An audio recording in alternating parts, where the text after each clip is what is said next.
Herzlich willkommen, liebe Tischtennisfreunde, heute zum nächsten Test. Wir testen uns weiter durch die Loki-Belege. Vielen Dank an Loki Deutschland, die uns die Belege zur Verfügung gestellt haben. Ich teste den Roxton, ich hoffe, man spricht ihn so aus, Roxton 7. Soll ein China-Belag sein. Bin gespannt, wie der sich spielen wird. Der hat hier auch so eine Folie, die ziehe ich jetzt gleich mal ab. Mal schauen, ob der auch so schön klebrig ist. Oh ja, aber das ist schon mal ein geiles Gefühl. Ich finde, das sollten die europäischen Belege auch haben. Herrlich. So, und hier haben wir einen Ball. Schauen wir mal. Alter! Okay. Warte mal. Also. Nein, der erste war krass.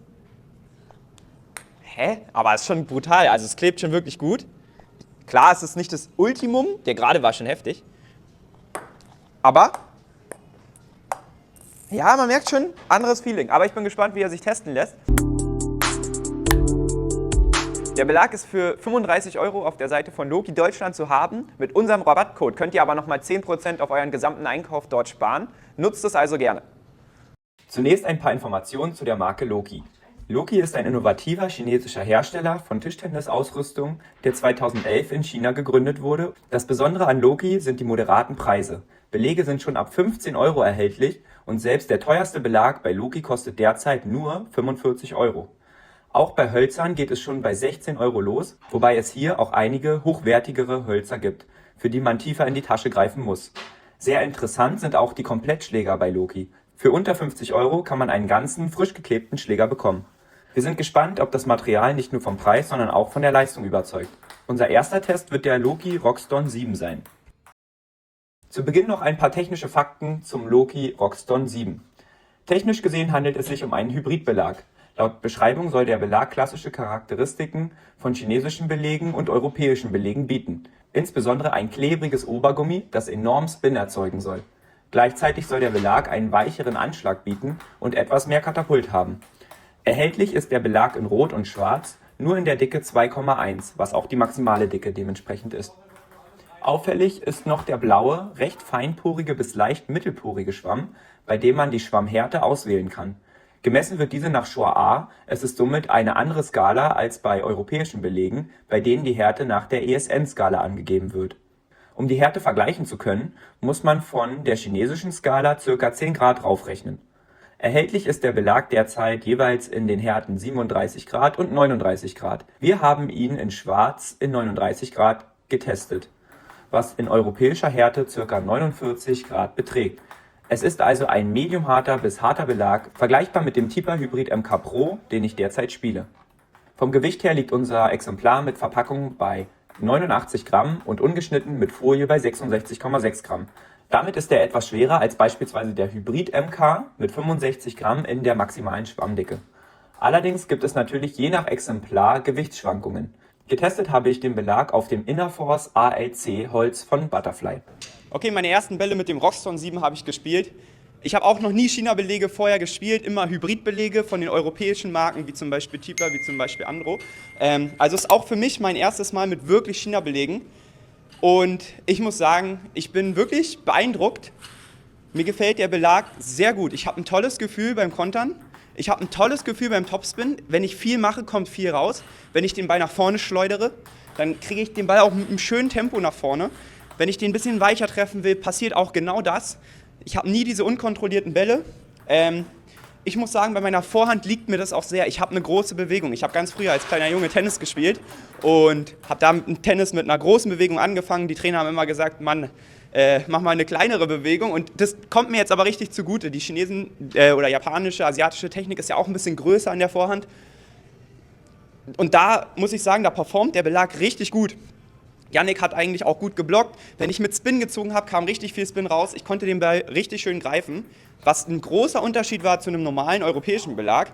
Ich habe wirklich einen Sweet Spot und das spüre ich ganz, ganz doll. Also wenn ich den Ball nicht perfekt in der Mitte treffe, kommt ein anderer Ball raus. Der muss nicht super schlecht sein dadurch, aber es ist wirklich ein anderes Gefühl. Also wenn ich den schön in der Mitte auf dem Schläger treffe, dann habe ich genau den Ball, den ich spielen will. Und wenn ich den aber ein bisschen woanders spiele, dann kommen andere Topspins bei raus. Aber ich fand es nicht schlecht, ich fand es wirklich gut, ich bin überrascht. Und jetzt gerade ein bisschen am Überlegen, ob nicht so ein China-Belag auch das Richtige für mich ist, besonders bei der Vorhand. Bei der Rückhand bin ich mir ziemlich sicher, dass da europäische Belege für mich gut sind. Ja, aber das Spiel besteht ja nicht nur aus dem Vorhand-Topspin auf Block, sondern ja aus ganz vielen anderen Facetten und die werde ich jetzt testen. Jetzt geht es erstmal an Spin-Side. Janik spielt mit ein paar Bälle auf Unterschnitt und ich ziehe mal richtig schön auf Spin. Mal schauen, was ich da so reinkriege als Vergleichswert. Mit dem Shire 03 hatte ich einen Spitzenwert von 150 vielleicht, 150, ich weiß es jetzt nicht mehr genau. Schaut gerne im Video vorbei. Mal schauen, was mit dem so geht.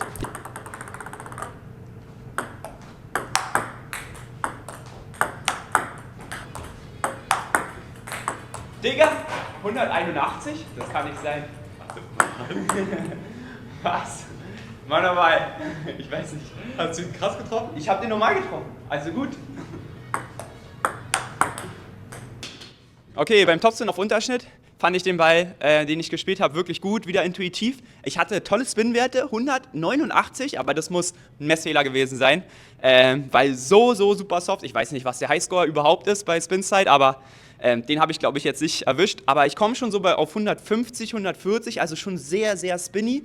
Und das Ding ist, die Bälle kommen trotzdem noch mit einem gewissen Tempo an. Ich glaube, das ist auch das Geheimnis für die Spinny-Bälle. Ich konnte den Ball richtig schön greifen mit dem Belag. Mir ist kein Ball abgerutscht. Manchmal, weil ich natürlich richtig schnell ziehen wollte, habe ich den nicht perfekt getroffen. Aber trotzdem kriege ich Spin-Werte von 130 raus. Also wirklich, auch da überzeugt mich der Belag auf jeden Fall bei der Vorhand. So, jetzt ziehe ich auf Tempo.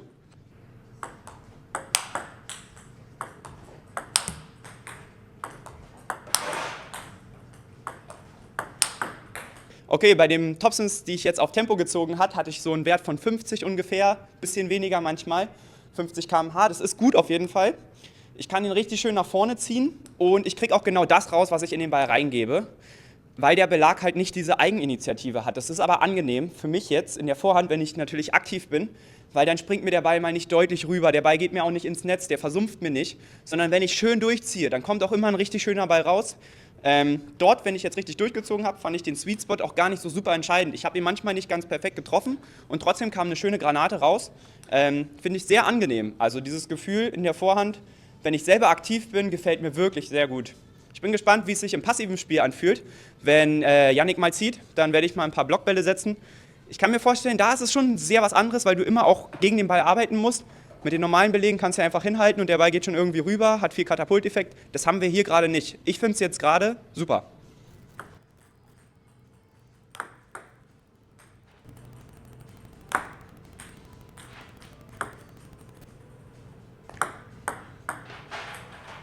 Im Aufschlag gutes Gefühl. Teilweise auch ein bisschen wie Yannick auch schon bei seinem China-Belag getestet hat. Bisschen kontraintuitiv, dass der Ausschlag doch manchmal zu lang rausrutscht. Man denkt, hier kommt nicht so viel raus, aber ja, wenn man den dann doch irgendwie gut greift, springt der doch länger raus, als man denkt. Trotzdem, ich kriege einen schönen Schnitt rein, ich habe ein gutes Gefühl für den Ball, der Belag ist nicht zu hart und nicht zu weich. Fühlt sich gut an im Aufschlagspiel.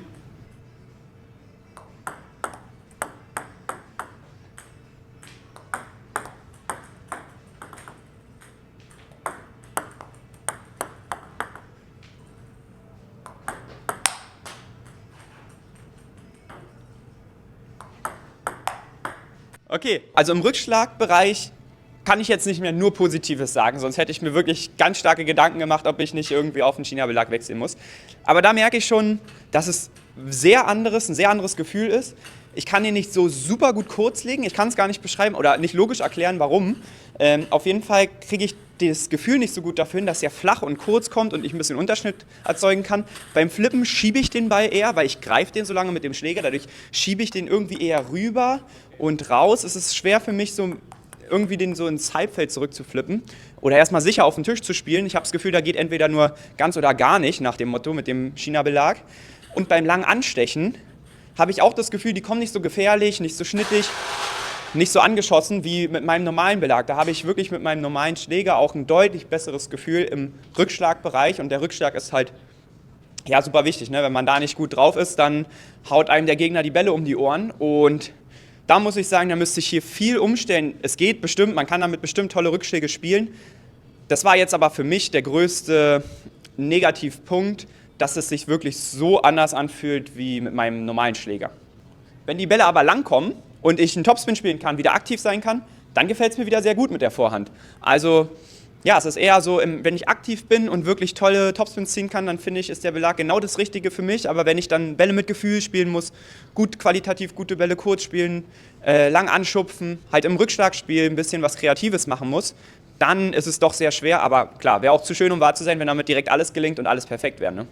Okay, jetzt spiele ich noch ein paar Blockbälle, Jannik zieht, und dann gebe ich mein finales Fazit.